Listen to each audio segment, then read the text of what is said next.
بسم اللہ الرحمن الرحیم۔ السلام علیکم ورحمۃ اللہ وبرکاتہ۔ آئیے آج تاریخ اسلام سے ایک اور واقعہ آپ کی خدمت میں پیش کرتے ہیں۔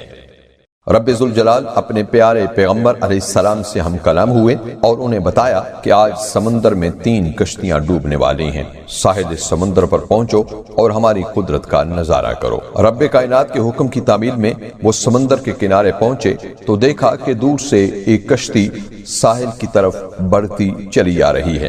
ابھی وہ کنارے سے کچھ فاصلے پر ہی تھے کہ پیارے پیغمبر علیہ السلام نے کشتی والوں کو آواز دی کہ اے کشتی والو، اللہ کے حکم سے تمہاری کشتی ڈوبنے والی ہے، ہوشیار رہنا۔ کشتی والوں نے رب العزت کے پیغمبر کی بات سنی تو بولے، اے اللہ کے نبی، رب قدیر کا حکم کوئی نہیں ٹال سکتا۔ اس ذات پاک کو جو منظور ہے وہ تو ہو کر ہی رہنا ہے، ہم اس لمحے کیا کر سکتے ہیں۔ اللہ کے پیارے پیغمبر علیہ السلام نے دیکھا کہ اچانک ایک موج اٹھی اور کشتی سے ٹکرائی، جس سے کشتی ڈولنے لگی۔ کشتی والے اپنے آپ کو بچانے کی کوشش کر ہی رہے تھے کہ اتنے میں ایک زوردار بھنور نے کشتی کو پلک جھپکنے میں غرق کر دیا۔ تھوڑی دیر کے بعد اللہ کے پیارے نبی علیہ السلام نے ایک دوسری کشتی کنارے کی طرف آتے دیکھی تو انہوں نے وہی بات اس کشتی والوں کو بھی بتائی تو انہوں نے بھی وہی جواب دیا جو پہلی کشتی والوں نے دیا تھا، اور یوں وہ کشتی بھی پہلی ہی کی طرح سمندر کی گہرائیوں میں ڈوب گئی۔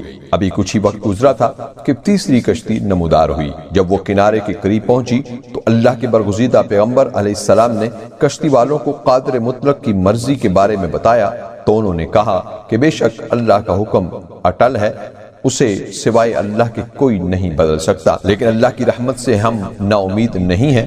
حکم بھی اسی کا ہے اور رحمت بھی اسی کی ہے، اس کی رحمت ہر چیز پر غالب ہے، وہ چاہے تو اپنے حکم کو اپنی رحمت کے پردے میں چھپا لے۔ ہم رب رحمان و رحیم کی رحمت پر بھروسہ کر کے آ رہے ہیں، وہ اپنی رحمت کے سائے میں ہمیں ضرور امن و سلامتی کے ساتھ کنارے پر پہنچا دے گا۔ تیسری کشتی خرامہ خرامہ آگے بڑھتی رہی حتیٰ کہ امن و سلامتی کے ساتھ کنارے پر آ رہی۔ رب غفور الرحیم کے پیارے نبی علیہ السلام سوچنے لگے کہ اللہ نے تو تینوں کشتیاں ڈوبنے کا فرمایا تھا، لیکن یہ تو 2 ڈوبی ہیں جبکہ تیسری صحیح سلامت ساحل پر پہنچ گئی ہے۔ انہوں نے فوراً بارگاہ رب رحیم و کریم میں عرض کی، اے رب العالمین، اپنی حکمت تو ہی بہتر جانتا ہے، لیکن مجھے بھی تو علم ہو کہ تیسری کشتی کس طرح بچ گئی۔ ارشاد ہوا، اے موسیٰ، تو نے سنا نہیں تھا کہ کشتی والوں نے میرے حکم کو بھی تسلیم کیا تھا، لیکن میری رحمت کو بھی آواز دی تھی اور اس پر پورا بھروسہ کیا تھا۔ یہ کشتی میری رحمت کے طفیل بچ گئی ہے، بے شک جو بھی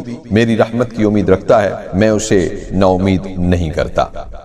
دعا ہے کہ اللہ رب العزت ہمیں عمل کی توفیق عطا فرمائے، آمین یا رب العالمین۔ ویڈیو دیکھنے اور حوصلہ افزائی کا بہت شکریہ۔